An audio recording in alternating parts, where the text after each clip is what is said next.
James, I just want to say I'm glad that it's finally the day where you could truly come out and dress normally for once. Once a year, I'm accepted in public in my outfits that I like to wear. What are you wearing right now? Well, I'm wearing a stylish wig of long blonde hair. I'm wearing a fur vest that I accidentally put in a dryer that was at the industrial dryers at the laundromat, and it burnt the hair so it's no longer furry. I'm wearing shiny... Okay, GameFront! Update! GameFront! Update! GameFront update, thank God. We cut to that. Hey guys, happy Halloween. GameFront update time. I love your costume. Are you Mitch from GameFront? It's freaking 1 o'clock in the afternoon, James. Halloween doesn't start till nighttime. I've been pre-gaming it over here, Mitch. Oh my God. Well, happy Halloween, everyone. Hopefully you guys are spending your evening inside watching GameFront videos. Yeah, I mean, that is really the only way to celebrate Halloween is watching GameFront videos. Exactly. But yeah, how are things going, James? What's new? They're going pretty good. I've been playing some Assassin's Creed. The first one? Oh, Black okay. Flag. Good. I thought you were playing the first one. I was like, that game's not very good, James. No, it was a great beginning, Assassin's Creed 1, but it really got boring. You hated Assassin's Creed 1. What? Yeah, I thought you hated Assassin's Creed 1. When I first got Assassin's Creed 1, I had the first 20 minutes of it was like the best of my life. I was like, video games have really come a long way. And then very shortly afterwards, it's like, this is boring. Riding all around in this damn horse. That's a glowing endorsement from James Heaney. The first 20 minutes, back of the box, first 20 minutes of Assassin's Creed 1 are the best gaming moments of video game history. No, they actually, the more I played it, the more I realized I was wrong that first 20 minutes. I was in some sort of hallucination. Well, I mean, this is the thing. You played through Assassin's Creed 1? I did. I don't know how far I got, but I went to the point where there was a doctor that was torturing mental patients. And I was like, all right, this is a pretty creepy storyline, and this is probably as good as it gets. I'm going to just call this mission the end of the game so I can be pleased. But I finished all the other Assassin's Creeds. No. The other ones? Come on. Not Assassin's Creed 3. Be honest here. And what about Brotherhood and Revelations? I did. Yeah? That was on PS3, right? Yeah. Yeah, I beat it. I beat that while I was unemployed, and I didn't really like it that much. I don't know why I keep playing these damn games. My favorite one was 3, and I didn't finish it. I feel like I could test you right now on your knowledge of Assassin's Creed Brotherhood and Revelations, and I wonder if you would pass them. Assassin's Creed Revelations or Brotherhood Revelations? They're two different games. Yeah. Assassin's Creed Brotherhood and Assassin's Creed Revelations. Yeah. Okay. Did I say something strange? Yeah, well, you said Assassin's Creed Brotherhood Revelations, and I was like, Mitch, I didn't play the combo pack. All right, well, we're gonna move on. Let's talk about Assassin's Creed 4, James, because you're playing it for the walkthrough. I've been playing it to do a bunch of videos that no one seems to be watching. What are your thoughts on it so far? Well, when I compare it to Assassin's Creed Brotherhood Revelations, I think to myself, goodness, they have made some changes. Well, no, the truth is it's a good game. I enjoy it. I don't feel like it needed to be part of the Assassin's Creed franchise, though. I felt like it had some really awesome things, and they could have started a new IP. I don't need this story to be attached to the Animus. I don't care about Desmond. I don't care about that whole universe anymore. Well, that's good, because Desmond is no longer part of Assassin's Creed 4. Hey, don't spoil it for me. Spoiler alert. I'm playing the game right now, and I don't care about Desmond. So. No, but I'm saying the pirating is great. Like, I could have just as easily just had, like, this is a pirate game, but there's the whole other story with the Animus and how you're a game tester. I don't need it. You know? Yeah, and we probably there'll be a title on this update saying that there will be Assassin's Creed 4 spoilers. That's not a spoiler. Like, that's the opening sequence, Mitch. I mean, I guess spoiler, you bought the game. No, I mean there's there's some parts that you play as Edward before you get to that whole thing in the Abstergo. And you know, I was legitimately kind of surprised when I got to that part and I saw it was like, you know, the first person, you're inside the Abstergo entertainment. And Yeah, but that was in my first video. That was within 20 minutes of the game. They showed you that. All right, well, we can argue whether it's a spoiler or not. Okay, it's a spoiler. Give him the title. Whatever you need to give him, give it to him. Fine. Originally, you know, as I was playing, I wasn't sure how I felt about it. But as I continued on, I actually think it's pretty interesting. And, you know, I think it's actually kind of a subtle cry for help from Ubisoft? Montreal. Because as you play into the game, you kind of you meet like the COO of Abstergo, and he's like kind of being. Well, hold on. I haven't played that far in, so don't spoil it. All right, I'll just say that it seems like Ubisoft is kind of having a cry for help. Like, why do they keep making us do these huge, enormous games on a yearly basis? And it sounds like Ubisoft Montreal needs a break. That's what it feels like to me. I think Assassin's Creed 4 is a great game. I think that the pirating stuff is really, really cool. Yeah, but does it feel like it's an Assassin's Creed game? Because now instead of going back and forth on a horse, you're going back and forth on a pirate ship. And maybe I haven't gotten how is that so much of a stretch to be an Assassin's Creed game? Yeah, I think the biggest problem with Assassin's Creed 3 was that it felt too similar to 2, and you know basically 2, 2.1, and 2.2 in Revelations, Brotherhood Revelations, whatever you want to call it. That was Assassin's Creed 3's biggest problem. It was too similar to those other games, and the changes that they did make for that series made the game worse than those other games in the series. So I kind of like the way that Assassin's Creed 4 is so dramatically different. It does focus so much on the exploration aspect, the ship sailing aspect, and just being a pirate. I really like that Edward is totally in control of what he's doing. He's not taking petty favors from other people. He's not just taking orders the whole game. He's not he's not working towards some weird thing that you don't really know what the payoff is going to be until the end. He's just trying to make some money. And 1 second, hold on 1 second.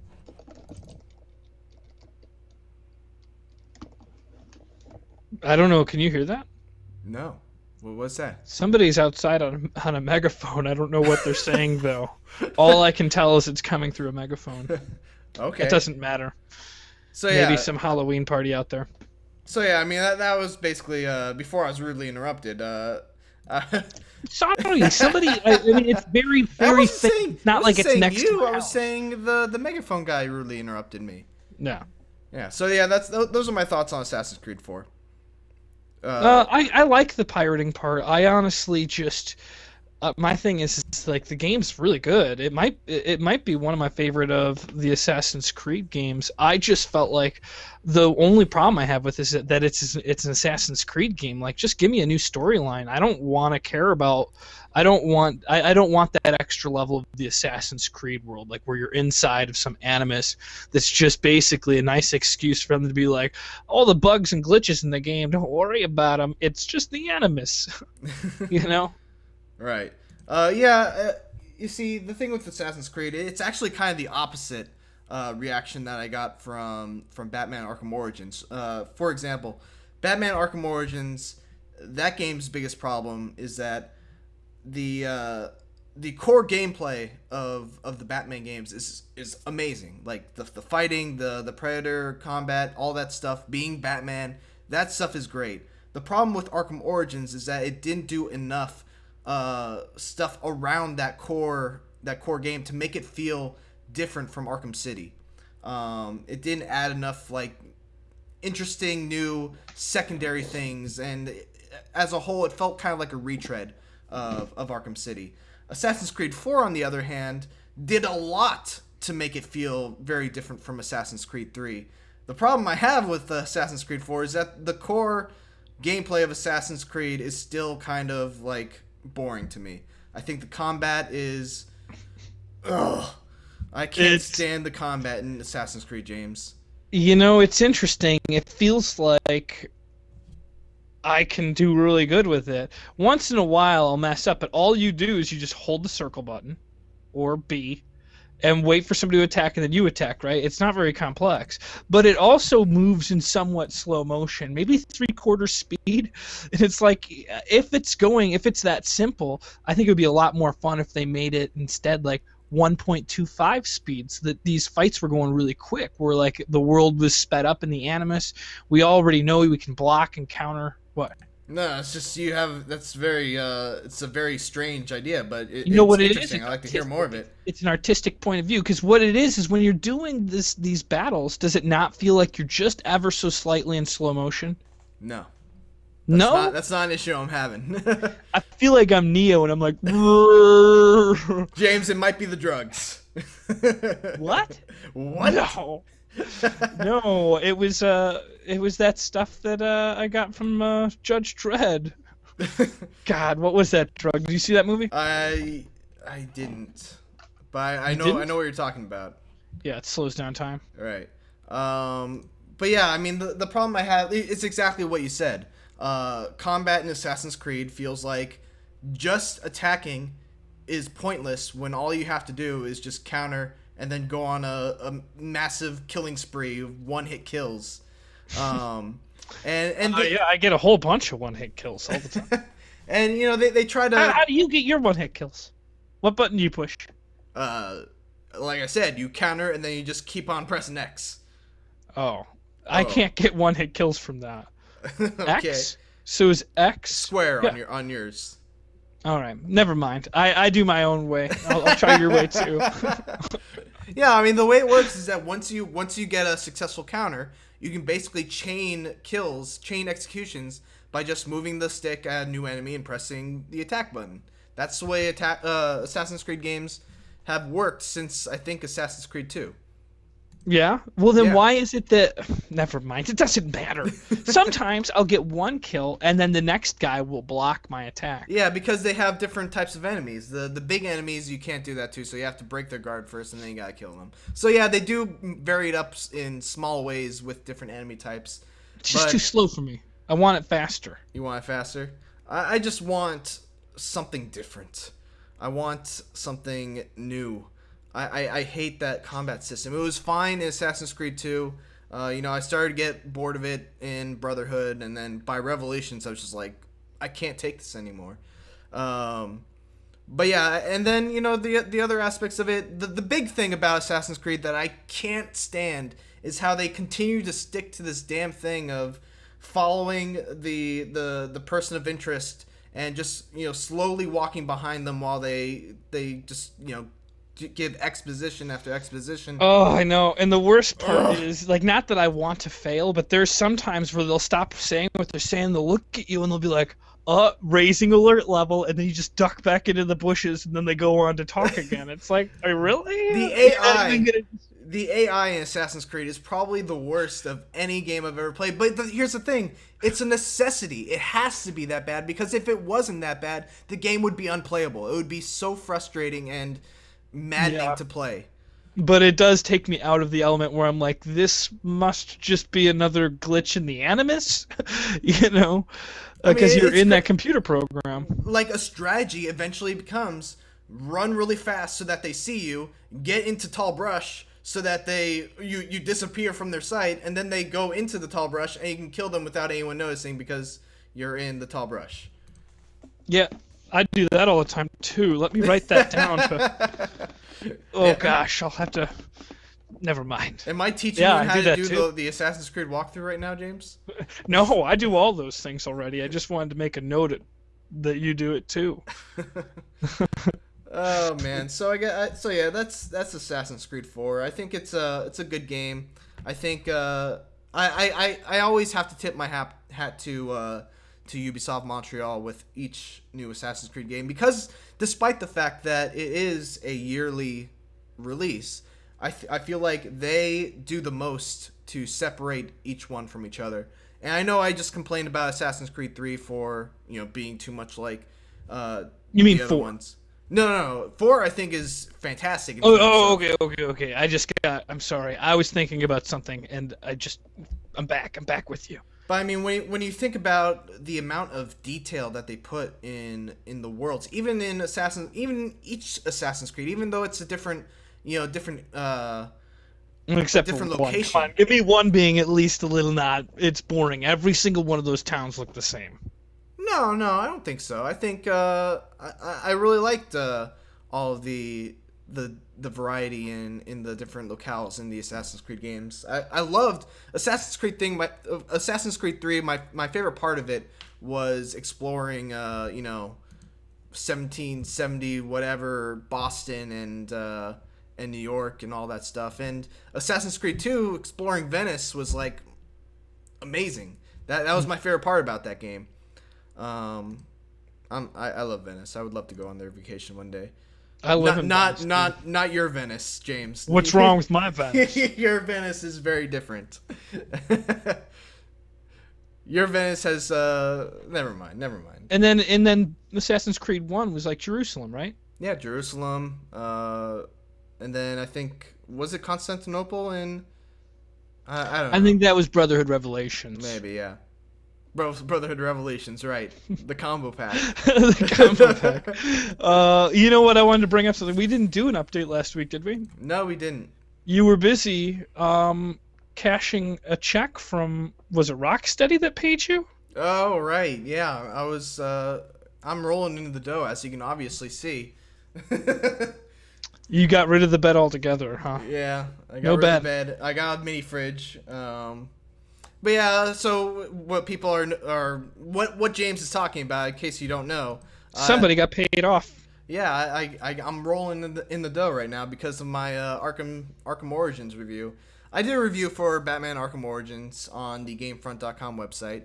I gave it an 8.6 or 86. Oh my god, that must have cost him a lot, huh? Yeah, such a great score, right? No, I mean, here's the thing. I understand that actually, after I did that review, I started playing it again, and I started locking up like crazy after the first patch. So I heard you mention that after the patch. That was kind of weird. The game is really buggy, and actually got a lot more buggy after I finished that review. That happens with patches sometimes. Yeah, had I had that experience, I probably would have given it a good amount lower. But I really did like Arkham Origins. I know it makes me feel kind of bad to sing its praises so much because of the fact that it is such a retread of Arkham City. But here's the thing, guys.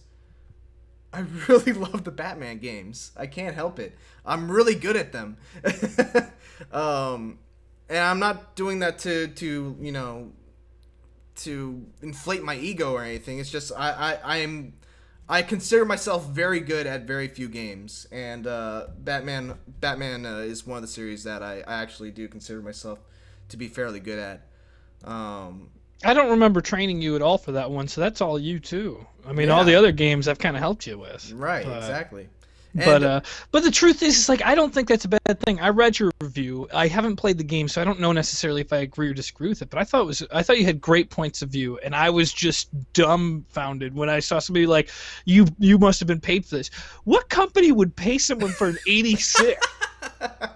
Like, why would you come on, give us a better than average score, please. But nonetheless, that's the thing, is it is kind of similar to the Batman games. And as much as we hate it, the Call of Duty games are similar every year. And Battlefield's different from Call of Duty, but those games are similar to each other every year because people like those and they want new stories to play with it. Mm-hmm. I don't think there's a problem with that. Yeah. I agree with you to a point. Be noted, but I think it should be noted, but I don't think it's an inherent problem. Yeah, I agree with you to a point. I think the reason why I kind of gave this one a pass. I told my colleagues, like, if WB Montreal does this again, and they have the same exact side quests where instead of Bane's canisters that you have to blow up, it's penguins, because they have that exact same side quest in both Arkham Origins and Arkham City. In Arkham City, you have to blow up Bane's little canisters, and in Arkham Origins, you have to blow up Black Masks. And there's a lot of other side quests that are very similar to how they were in previous games. If they do that again, they used up their free pass. I expect the next Batman game to be pretty substantially improved, or at the very least different. Well, I don't even think that's considered a free pass. I think that when you're trading hands with a what is it called, a franchise? When you're handing off Rocksteady the Batman Arkham series, you want them to prove that they can do the same thing. When Rocksteady is handing off because Rocksteady was the one that first made it. Okay. Yeah, I'm sorry, my slip of words. I don't even know who did it. Who did it this time? Your wig's on too tight. It's certain. No, Rocksteady did the first one, Rocksteady did Arkham Asylum and Arkham City, and then WB Montreal is doing Arkham Origins. Oh yeah. So, anyways, when you're handing this off to the new group, they want to prove that they can do what the other guys did, and then next time they're going to take what they show they can already do, and they're going to change it. And I think that they'll have more credibility. If they were to come in and change things completely, everybody'd be pissed off. No, I agree. So yeah, I guess one other thing that we should mention, guys, James vs. Games is back. Yeah, I envision like applause in the back of my head. I really want to try to make James vs. Games big. I want more people to see it. I want more people to know why we love it and why hopefully you guys love it too.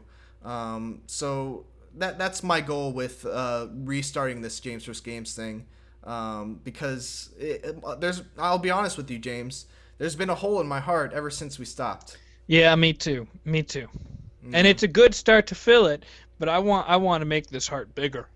Yeah, me too. I mean, yeah, I'll just say yeah. Yeah, I don't even know what that meant either, but yes and. So yeah, so stay tuned next week. We got, I think, probably my favorite James vs. Games episode in a while is going to be coming next week. And hopefully you guys enjoy it as much as I did. I bring it. I just show people that I can bring it when the pressure's on. I can win it. Right? Right. I don't remember, honestly. So guys, I think anything else, James? Do you have anything else you want to add? Gosh, I feel like there was one other thing. Xbox One? Not Xbox One, I'm sorry. 4 gig install for the 2 gig install doesn't work on the 4 gig Xbox for Battlefield 4. There. Just wanted to say, leave a comment about it, but this episode of GameFront Update's too long. So you guys can take that piece of meat and just go ahead, expand a little bit, because I just made an ignorant comment. No, I think it's pretty simple. I think Battlefield 4 has a 4 gig install, or it's a 2 gig install for like textures and stuff. Right. But the problem is that if you get a 4 gig Xbox, the operating system takes up more than that, so you don't have quite enough space to do the texture install. And at this point, as far as I know, doesn't accept the flash hard drives. So I guess what I had heard was that there was a game that had done this before, but it wasn't like single player was broken. And right now, if you have a 4 gig Xbox, you cannot buy. You could buy all. You waste your money. Oh my God, you could buy 2 copies. They would love it. They would love it. You can't play it though on your Xbox. I haven't been following this story as closely as maybe you have. Do they have like a warning that says how much the install is on the back of the box? Yeah, but they like, that's the kind of warning that you want. How often do you check the system requirements for a console for yourself? Like, you're like, oh, I've got a PlayStation 3. I guess you have to check to see if you have enough memory for the install on a PlayStation 3, but on the Xbox, you're never required to, I thought, install stuff. And I'm not an Xbox guy, but I didn't think there was required installs. There usually isn't. Yeah, so this is a little odd. I think if you're going to Yeah. make something different, you should give a little bit more than a little tiny footnote on the back of your game, because there's a lot of people with that system. Understandable. I'm less than sympathetic because of the fact that I played GTA, which has like a 8 GB install, and I had to delete pretty much everything on my hard drive in order to get that thing playing. Wait, was that PlayStation or was that Xbox? PlayStation.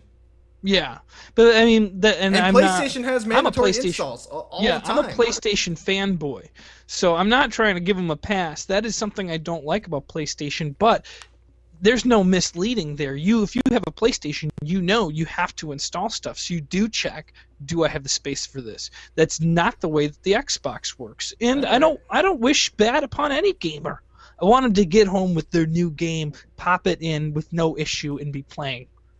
It's not the case right now. Yeah, not the case. All right, guys. Well, have a very happy Halloween. You guys don't have to watch GameFront videos while you're on Halloween, but it would be really nice if while you're waiting for trick-or-treaters, you can just have a playlist of James vs. Games playing, and then and yeah, that's well. Okay. You can go out tonight, but make sure that you get in early enough so that you can watch a couple hours of it before you go to sleep. right. Tonight. Tomorrow you can make up the extra hours. And please, guys, don't forget to like, Comment. and subscribe. Bye bye.